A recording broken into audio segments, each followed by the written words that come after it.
এই স্বার্থপর দুনিয়ায় কেউ কারো খবর নেয় না।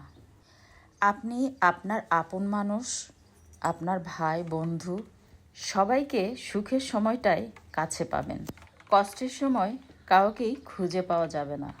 আপনার খারাপ সময় দেখলে তারা নিজ দায়িত্বে নিরাপদ দূরত্ব বজায় রাখবে আপনার সাথে। এজন্য জীবনের দুঃখের সময় আসাটা বিশেষ জরুরি। কারণ দুঃখের সময় না আসলে আপনি বুঝতে পারবেন না কে আপনার প্রিয়জন আর কে আপনার প্রয়োজন। এই জন্য মানুষকে ততটুকুই ভালোবাসুন যতটুকু ভালোবাসলে খারাপ কিংবা বিরূপ প্রতিক্রিয়া আপনার জীবনে না আসুক। এই জন্য আল্লাহ তাআলার কাছে প্রত্যেকটি মানুষের জন্য প্রার্থনা করি তাদেরকে যেন আল্লাহ তাআলা সুস্থতা এবং ভালো রাখার তৌফিক দান করেন। আমিন।